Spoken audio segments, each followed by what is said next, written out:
दोस्तों जय भीम नमो बुद्धाय, मिलेंद्र गौतम। आज मैं हूं अंबेडकर भवन, रानी झांसी, दिल्ली में। यहां पर डॉक्टर BR अम्बेडकर जी ने जो राजनीतिक पार्टी बनाई थी 68 साल पहले, यानी कि 68 ईयर्स पहले बाबा साहब ने एक राजनीतिक पार्टी बनाई थी और ये भी मूल मंत्र दिया था जो एक पार्लियामेंट की तरफ इशारा था कि ये पार्लियामेंट की चाबी अगर हमारे बहुजन समाज पे होगी तो हम अपना शोषण जो है उसे रोक सकते हैं और अपने हक अधिकारों का काम भी कर सकते हैं। दिल्ली में ये कार्यक्रम रहा और दिल्ली प्रदेश के लोगों ने यहाँ पर स्थापना दिवस मनाया। जी हाँ, मैं उनसे लोगों से बात भी करना चाहूँगा। मेरे साथ दिल्ली प्रदेश अध्यक्ष हैं एडवोकेट मनोज कुमार जी। सर, आपसे जानना चाहूँगा कि RPI जो है वो कई सालों से जूझ रही है, यानी कि स्मूथली चल नहीं रही है और आने वाले इलेक्शन में बहुत सारी पार्टियों का आपका सामना करना पड़ेगा।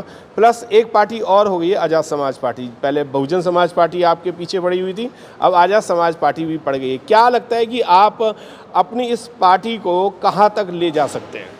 बेसिकली हमारा किसी से पहली बात तो कंपटीशन नहीं है। बहुजन समाज पार्टी अपना काम कर रही है, आज़ाद समाज पार्टी अपना काम कर रही है और ये जो रिपब्लिकन पार्टी ऑफ इंडिया है बाबा साहब द्वारा स्थापित, हम इस रिपब्लिकन पार्टी ऑफ इंडिया को पुनर्स्थापित करने की कोशिश कर रहे हैं और इसके तहत हम अपनी रणनीति पर लगे हुए हैं। और जो हमारा अगला प्रोग्राम यह है कि हम जो दिल्ली में आने वाले चुनाव में इसमें अपना जितने अधिकतम सदस्य होंगे इतने उतारे जाएंगे टीम पर। सुनने में ये भी आया है कि हर 5 सालों में एक पार्टी नई बन जाती है। RPI के नाम से ही तकरीबन 30 से भी ज़्यादा RPI के भाग हो चुके हैं। क्या इस बार भी कोई एक भाग और होने वाला है? नहीं, सब प्रथम तो मैं आपकी जानकारी को दुरुस्त करना चाहता हूँ कि रिपब्लिकन पार्टी ऑफ इंडिया के जनता में ये प्रचलित है क्या, कोई बोलता है 64 टुकड़े, कोई बोलता है 68 टुकड़े, कोई बोलता है 72 टुकड़े, कोई आपने जैसा बोला 30 टुकड़े हैं, बस ये 30 से ज़्यादा। हाँ, ये सारी की सारी जानकारी गलत है। रिपब्लिकन पार्टी ऑफ इंडिया जैसा 1977 के बाद जब ये गिरना शुरू हुई, जो इसका चुनाव चिन्ह हाथी था, हाथी भी इलेक्शन कमीशन ने छीन लिया क्योंकि जब राष्ट्रीय पार्टी से क्षेत्रीय पार्टी और राज्य पार्टी बनी तो लोगों ने जो आपसी जो उस समय के तथाकथित नेता थे उनके आपसी मतभेद थे, तो Republican party of India Khobragarh एक रजिस्टर्ड हुई,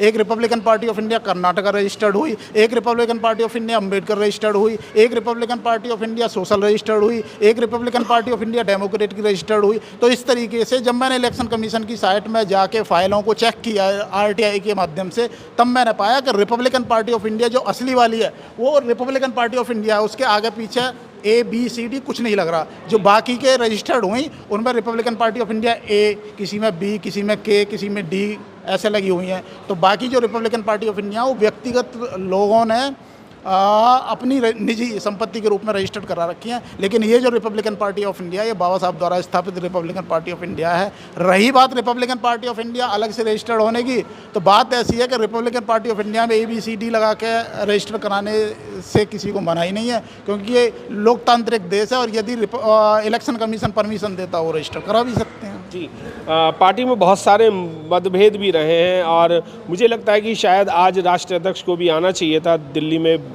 बड़ा कार्यक्रम आपने किया, वो क्यों नहीं आ पाए? नहीं, रिपब्लिकन पार्टी ऑफ इंडिया का एक कार्यक्रम अमरावती में भी संचालित हो रहा है जी।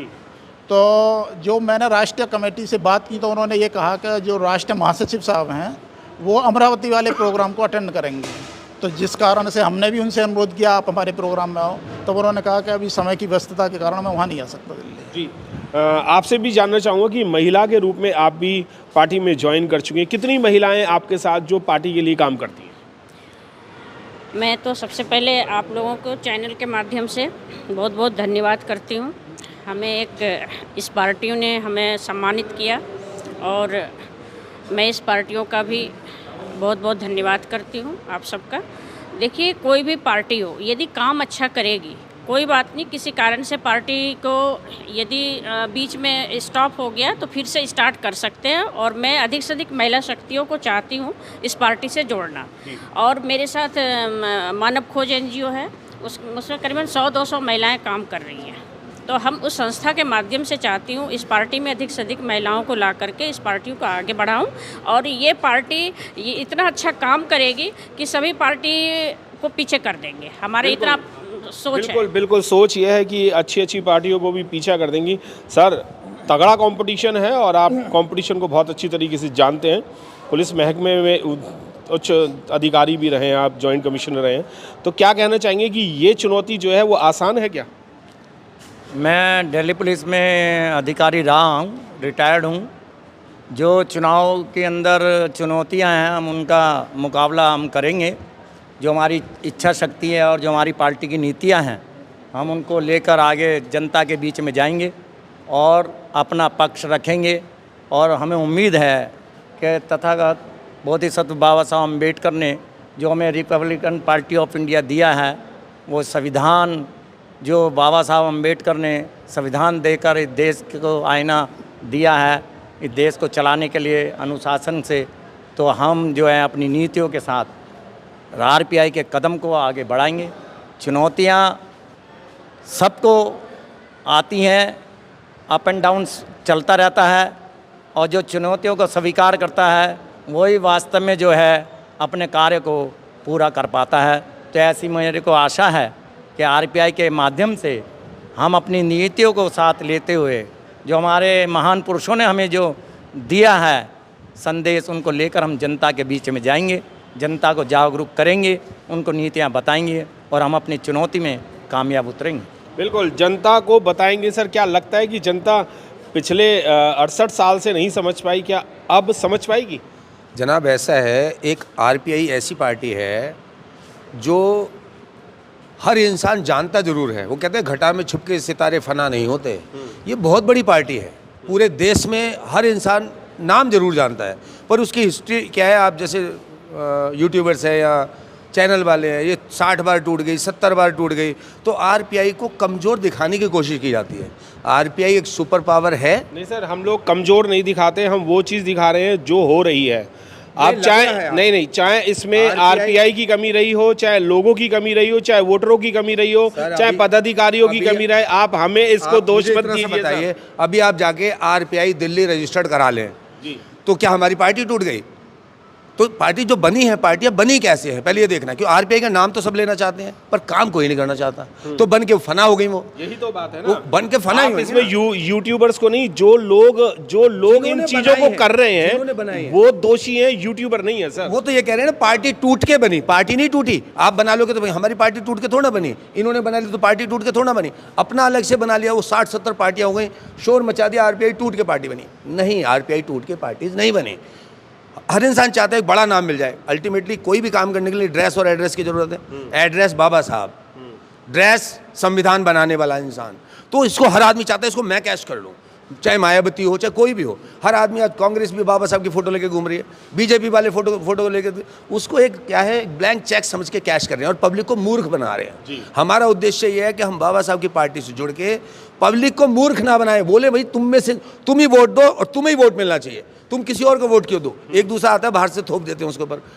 पब्लिक कहती है भाई हमें 3 बंदे मिले थे जिनको वोट देनी है, नोटा डाल देंगे 2-4% लोग, लेकिन उनको 3 में से क्यों सेलेक्ट करना है? तुम अपने आप खुद में से उठो ना। एक भाई लोकल बंदा जब होगा तो पब्लिक के ख्याल रखेगा, चाहे 50% रखे, उनसे ज़्यादा रखेगा जो बाहर से आते हैं, वो जीते और गायब। तो ये हमारी पार्टी का उद्देश्य। हम बहुत बड़ी पार्टी है, पर यह है बादलों में छुपी हुई है, नज़ारे देखना भी आने वाले वक्त में। बिल्कुल, बाबा साहब को कोई छुपा नहीं सकता, और बाबा साहब ने एक मूल मंत्र ये भी दिया था और सभी के लिए काम किया था बाबा साहब ने, चाहे एससी हो, एसटी हो, जनरल कास्ट हो, मुस्लिम हो, अल्पसंख्यक हो, कोई भी हो, सबके लिए काम किया था। आप भी मुस्लिम समाज से क्या कहना चाहेंगे कि आरपीआई को आप कहाँ तक लेके जा सकते हैं?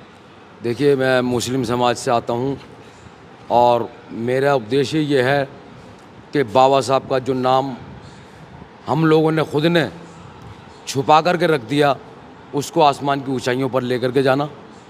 और दिल्ली की 70 विधानसभाओं के ऊपर हमारी कोशिश होगी कि चाहे हमें 10 वोट मिलें, 50 मिलें, लेकिन एक बाबा साहब के नाम के ऊपर वोट मिले। हमारा अपना कोशिश हमारी ये होगी कि हम अपने बाबा साहब के नाम को ऊंचा कर सकें, क्योंकि बाबा साहब कोई छोटा मोटा नाम नहीं है। आज देश का बच्चा जो प्रधानमंत्री इस टाइम मौजूद हैं, उन्होंने भी मुखालफत बहुत की, लेकिन आज वो भी बाबा साहब के फ़ोटो को लेकर के चल रहा है।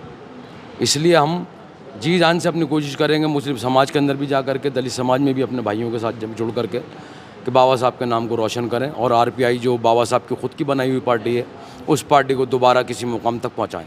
बिल्कुल, अगर मोहम्मदन समाज, अगर हर समाज अगर ये चाह ले कि बाबा साहब की पार्टी को आगे बढ़ाना है तो उसे कोई नहीं रोक सकता। मैं बता दूं आपको कि मुस्लिम समाज ने ही सबसे पहले बाबा साहब को पार्लियामेंट में भेजा था और मुस्लिम समाज के लोग भी आरपीआई में यहाँ पर आ चुके हैं और दिल्ली में दमखम से काम चल रहा है। आने वाले इलेक्शन में देखते हैं कि रिजल्ट क्या रहेगा। जी।